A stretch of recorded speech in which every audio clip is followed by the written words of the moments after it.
राधा रानी के परम भक्त और वृंदावन वाले प्रेमानंद जी महाराज को भला कौन नहीं जानता।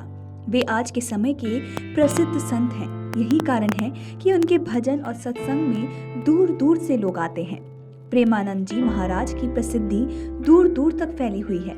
कहा जाता है कि भोलेनाथ ने स्वयं प्रेमानंद जी महाराज को दर्शन दिए। इसके बाद वे घर का त्याग कर वृंदावन आ गए। लेकिन क्या आप जानते हैं प्रेमानंद जी महाराज ने क्यों साधारण जीवन को त्याग कर भक्ति का मार्ग चुना और महाराज जी सन्यासी कैसे बन गए? आइए जानते हैं प्रेमानंद जी महाराज के जीवन के बारे में।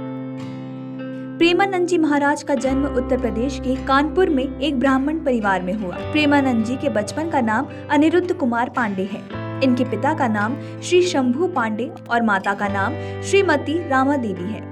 सबसे पहले प्रेमानंद जी के दादाजी ने सन्यास ग्रहण किया। साथ ही इनके पिताजी भी भगवान की भक्ति करते थे और इनके बड़े भाई भी प्रतिदिन भगवत का पाठ किया करते थे। प्रेमानंद जी के परिवार में भक्ति भाव का माहौल था और इसी का प्रभाव उनके जीवन पर भी पड़ा।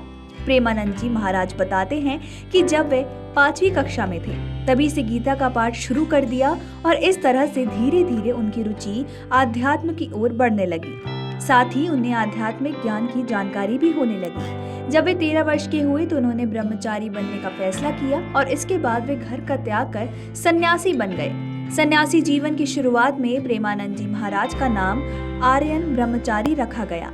प्रेमानंद जी महाराज सन्यासी बनने के लिए घर का त्याग कर वाराणसी आ गए और यहीं पर अपना जीवन बिताने लगे। सन्यासी जीवन की दिनचर्या में वे गंगा में प्रतिदिन 3 बार स्नान करते थे और तुलसी घाट पर भगवान शिव और माता गंगा का ध्यान और पूजन करते थे। वे दिन में केवल 1 बार ही भोजन करते थे। प्रेमानंद जी महाराज भिक्षा मांगने के स्थान पर भोजन प्राप्ति की इच्छा से 10 से 15 मिनट बैठते थे। यदि इतने समय में भोजन मिला तो वो उसे ग्रहण करते थे, नहीं हो सिर्फ गंगा जल पीकर रह जाते थे।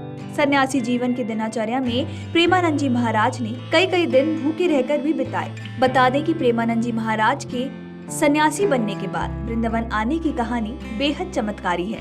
एक दिन प्रेमानंद जी महाराज से मिलने एक अपरिचित संत आए और उन्होंने कहा, श्री हनुमत धाम विश्वविद्यालय में श्री राम शर्मा के द्वारा दिन में चैतन्य लीला और रात्रि में रासलीला मंच का आयोजन किया गया है, जिसमें आप आमंत्रित हैं। पहले तो महाराज जी ने अपरिचित साधु को आने के लिए मना कर दिया, लेकिन साधु ने उनसे आयोजन में शामिल होने के लिए काफी आग्रह किया, जिसके बाद महाराज जी ने आमंत्रण स्वीकार कर लिया। प्रेमानंद जी महाराज जब चैतन्य लीला और रासलीला देखने गए तो उन्हें आयोजन बहुत पसंद आया। ये आयोजन लगभग 1 महीने तक चला और इसके बाद समाप्त हो गया। Video desk amarujala.com। अगर आप ये वीडियो YouTube पर देख रहे हैं तो हमारे चैनल को सब्सक्राइब करें और बेल आइकन को दबाना ना भूलें। अगर आप Facebook पर ये वीडियो देख रहे हैं तो हमारे पेज को लाइक करें।